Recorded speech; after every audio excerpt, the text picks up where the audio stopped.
안녕하십니까. 평생투자 파트너입니다. 오늘은 1월 15일 월요일입니다. 오늘은 문의하신 부분에 대한 답변인데요. 매도를 어떻게 하는가에 대한 문의인데, 사실 그게 가장 어렵죠. 매수도 어렵지만 매도도 어려운데요. 어, 일단 제 간략한 저의 어떤 솔직한 이야기를 좀 해볼게요. 어, 어떤 주식에 대한 어떤 방법론들이 계속 변하기도 하고, 혹은 나는 이런 방법을 좋아하는데 실제 수익은 다른 방법이 더 잘 난다거나 뭐 이런 것들이 있잖아요. 일단 첫 번째는 어, 주식 투자의 방법에는 저는 두 가지가 있다고 봅니다. 가치 투자하는 방법이 있고, 그 다음에 추세를 추종하는 뭐 기술적 분석에 가까운 것이겠죠. 어, 저는 일단 우선 다양한 어떤 계좌에서 많은 어떤 매매를 좀 합니다. 거의 기계적으로 이렇게 하는데요.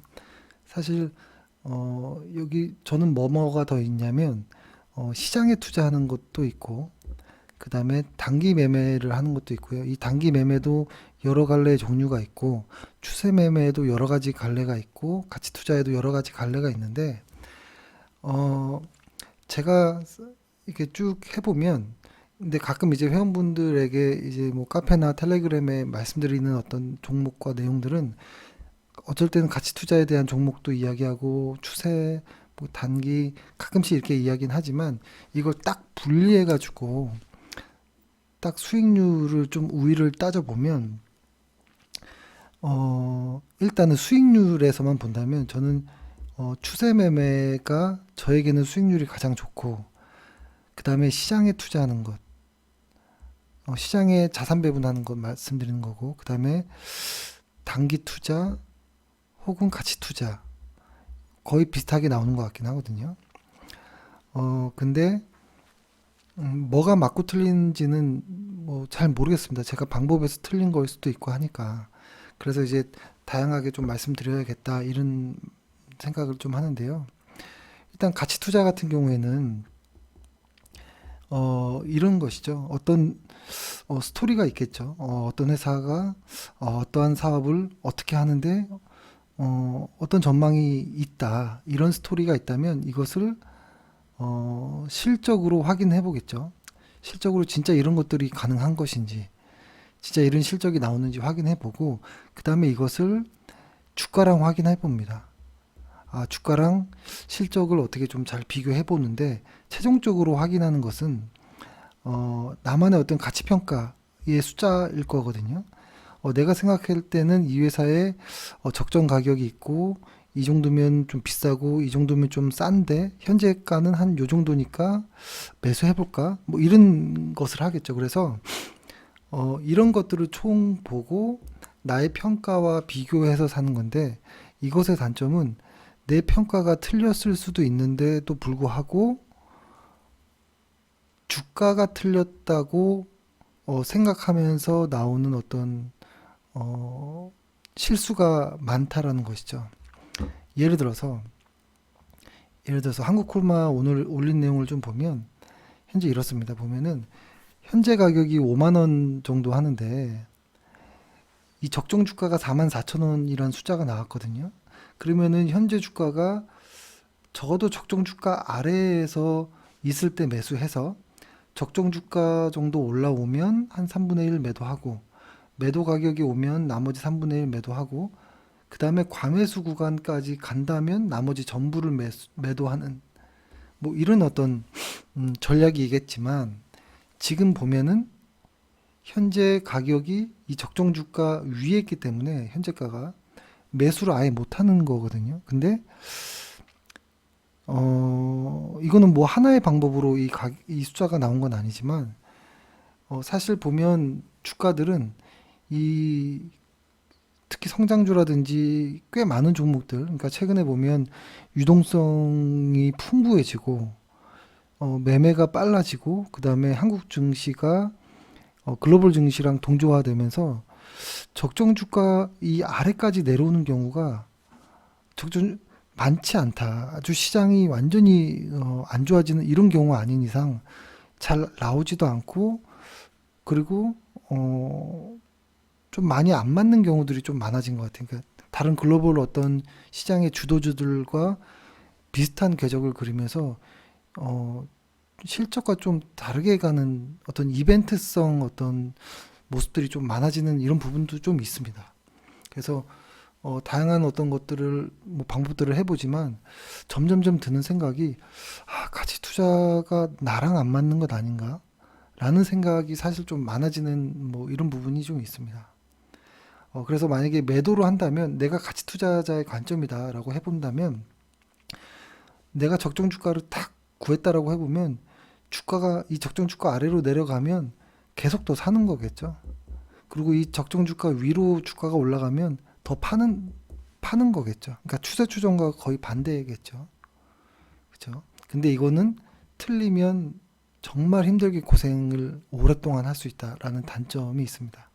그리고 이제 추세 추종이라고 해보면 어떤 것이 있겠냐면 어떤 스토리라든지 어떤 실적이라든지 어떤 가치 평가라든지 이런 것들을 보다도 현재 주가와 어떤 수급을 좀 더 우선시하죠. 그렇다고 얘네들을 완전히 무시하는 건 아니고 그냥 뭐 차트랑 수급으로만 할 수도 있지만, 저 개인적으로는 실적과 스토리를 좀 더 보기도 합니다. 예를 들어서 실적은 어떤 가치 평가 정도의 디테일한 실적보다는, 실적이라고 해보면 ROE가 증가하는지 혹은 EPS 증가율이 어, 좋아지고 개선되고 있는지 이런 것들을 좀 보는데요. 그래서 아래 이렇게 그림을 보면 이런 거죠. 예를 들어서 작년에 EPS 증가율이 보다 올해 EPS 증가율이, 작년에는 적자였는데 올해는 흑자로 전환됐다면, 올해는 추세 추종을 해볼 수 있겠는데, 실적도 좋고 추세가 우상향한다면, 그리고 내년에, 그러니까 올해죠 여기가 43% EPS가 증가한다면, 내년에 실적이 이렇게 증가한다면, 만약에 추세가 생긴다면 해볼 수 있겠는데, 뭐 이런 어떤 생각을 하는 거죠. 그리고 분기로 본다면, 이 방금 거는 이제 연간으로 본 거고, 분기로 본다면 전년 그 동기 대비 EPS를 본다면, EPS가 이렇게 좋아지는 이런 구간에서는 매수를 할 수 있겠구나. 그리고 앞으로 나올 EPS가 증가하는 이런, 그러니까 흑자 전환 성공하고 EPS까지 한 번 더 증가하는 이런 분기, 이번에 1, 2, 3분기 정도까지는 추세가 만들어진다면 충분히 매수할 수도 있겠구나 라는 생각을 가지고 접근을 하면서 어떤 차트상의 이런 수급과 어떤 지지 저항이라든지 이런 것들을 좀 보겠죠. 그렇죠? 근데 이런 지지 저항은 또 참고하지만 이평선도 저는 중요하다라고 봅니다. 예를 들어서 이평선을 이렇게 주간 차트로 볼까요? 이평선이 이렇게 예를 들어서 5와 20이 정배열되고, 그 다음에 5와 60이 정배열되고, 혹은 20과 60주가 정배열된 이런 이후에 어떤 구간에서 나는 매수할 거야 라든지, 혹은 20주 이평선 나는 위에 있을 때만 매수할 거야 라든지, 어떤 원칙을 가지고 하는 거겠죠. 그렇죠. 그래서 이런 원칙의 반대가 매도이겠죠. 그런 설정들의 반대가 됐을 때 매도할 거야 라든지. 그러니까 어떻게 보면 그 추세 추종은 리스크도 커지만 뭐 이익도 좀 많아질 수도 있는 뭐 이런 거지만, 좀 어렵죠 이거 역시도. 근데 하나는 매도의 이야기인데요. 매도를 할 때 지금은 이평선을 제가 여기 22평선 25일 이평선을 깔아놨는데, 다 지워볼게요 한번. 50일 이평선과 한 10일 정도로 해볼까요? 이렇게 깔았으면 과거 저희가 통계를 이렇게 쭉 돌려보니까 예를 들어서 아주 좋게 딱 이렇게 돌파할 때 매수했다든지 혹은 50일 이평선을 딱 돌파할 때 매수했다든지 어떻게 했든 하여튼 매수했다라고 해서 이 여기 이 이전에 매수해서 이 이후에 언젠가의 매도를 고려한다라고 했을 때 과거상의 통계를 보면 이 추세가 만들어지고 나서 10일이라든지 20일 이평선을 자꾸 건드는 어떤 이런 모습들이 나오면 그냥 50일 이평선 정도까지 가서 매도하는 것이 가장 그 수익이 극대화되는 것으로 통계상 나왔고, 만약에 이렇게 10일이라든지 20일 이평선은 건들지 않고 아주 오랫동안 이렇게 쭉 간다면 첫 번째 여기를 깨는 이런 어떤 무언가가 나왔을 때 매도하는 것이 승률을 높이는 이런 방법으로 나왔습니다. 그러니까 과거로 따진다면 이렇게 자꾸 건드는 어떤 무언가가 있을 땐 차라리 여기까지 가서 50일 이평선 하회할 때 매도하는 것, 혹은 처음에 사자마자 변동이 없이 쭉 올라간다면 첫 번째 10일이든 20일을 깰 때 매도하는, 뭐 요 정도가 저의 방법보다는 통계적으로는 수익이 가장 좀 많았다, 누적 수익이, 라는 말씀을 좀 드리고 싶습니다. 그래서 뭐 정리를 해보면 사실 뭐 주식 매수 매도 참 어렵고 한데요. 지금 이게 코스피 시장이 이렇게 좀 월간 차트로 보면 요 사이에 이렇게 지금은 이렇게 뭐라고 할까요? 매수할 수 있는 이런 좋은 영역 구간이 아니거든요. 이런 구간은 이거를 차트로 좀 키워서 보면 이렇게 보면은 과거에도 보면은 이렇게 이 볼린저 밴드 이 안에 있을 때, 요런 안에 있을 때, 요런 안에 있을 때, 요런 안에, 요런 사이에 있는 요 구간에서는 가치 평가나 어떤 차트 매매도 잘 맞지 않았다라는 것이고, 이렇게 추세를 만들었을 때는 가치 투자는 매수할 기회가 많지 않았고 추세 매매자는 매수할 구간이 많았던 이런 것이고, 그리고 이렇게 요런 아래 구간에 있을 때, 요런 아래 구간에 있을 때는 추세 매매자들은 매수할 구간이 없고 가치 투자자들의 영역이 많았고, 그렇죠? 하지만 상당히 리스크도 동반하죠. 이렇게 그래서 보면은 서로 반대의 위치인 것 같아요. 반대.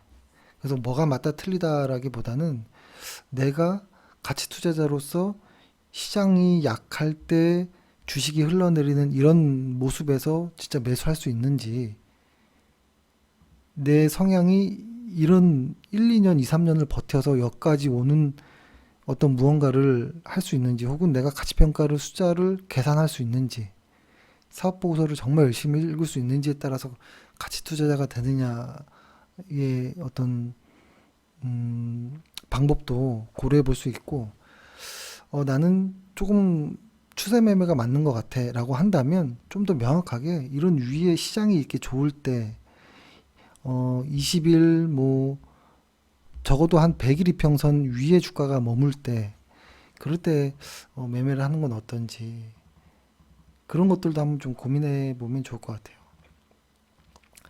어, 좀 어렵습니다. 어렵고 좀 뭐가 맞는지 좀 모르겠지만, 그리고 저의 개인적인 성향에는 저는 가치 투자가 저한테는 개인적인 성향에는 더 맞는 것 같고 마음도 편한데, 실제 계좌들을 오늘도 이렇게 쭉 통계를 쭉 봤더니 추세 매매했던 계좌가 훨씬 더 많이 수익이 났거든요.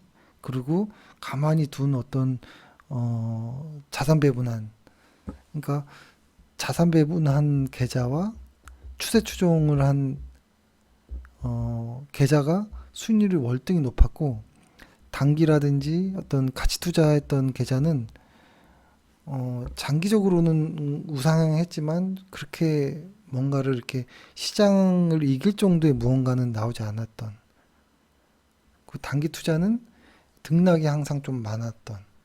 하지만 단기 투자에 대한 미련이 있어서 막 테스트를 해보는 뭐 그 정도입니다. 그래서 회원분과도 이게 이야기를 해봤을 때 그렇다면 어차피 이 자산은 자산이거나 할 말이 많진 않으니까 이쪽 이야기 좀 많이 해달라라는 이야기가 좀 많더라고요. 저번 주부터 많이 이야기를 했을 때. 그래서 저도 이쪽 이야기를 좀 많이 하는 것도 괜찮다 이런 말씀을 드렸고 어, 그렇게 될 때는 이 어떤 EPS 증가율이라든지 ROE의 숫자라든지 이런 것들을 이렇게 보는 것으로 어, 실적 정도를 좀 커버할 수 있으니까 서로 좀 편하긴 하겠죠. 눈에 또 확 들어오고. 그렇죠. 음, 그렇습니다. 그리고 또 그 이야기도 주셨는데 어, 20일, 그러니까 이거는 이제 주간 차트로 봤을 때 5주, 20주, 60주, 그 다음에 10주, 40주 이평선 요 두 가지 큰 어떤 방식 중에 뭐가 맞느냐, 뭐가 좋으냐라고 했을 때 저는 개인적으로 얘가 조금 더 눈에 선하고 보기 좋은데 조금 더 읽기 쉽고 하지만 제 개인적으로는 요쪽에서 수익이 더 좋았던 것 같아요. 왜 그러냐면 어, 일간 차트로 이렇게 해보면 어, 이게 주간으로 해보면 한 200일 정도 되는 거잖아요. 200일과 50일 정도 이렇게 되는 건데 기본적으로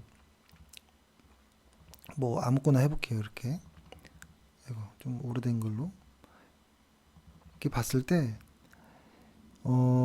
보통 50과 200일 그러니까 10주와 40주의 이평선이 정배열된 이후부터 무언가를 시작하면 보통 다 아주 강세일 때 매수가 들어가거든요. 그러니까 손절만 잘 잡으면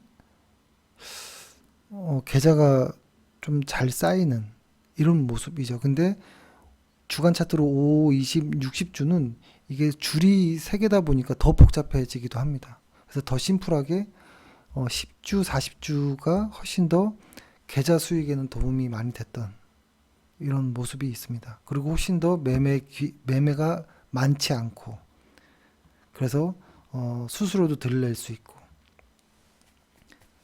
음, 뭐 그렇네요. 그래서 일단 더 궁금한 내용이 있으시거나 혹은 회원분들께서 더 좋은 방법이 있으시면 전화 주십시오.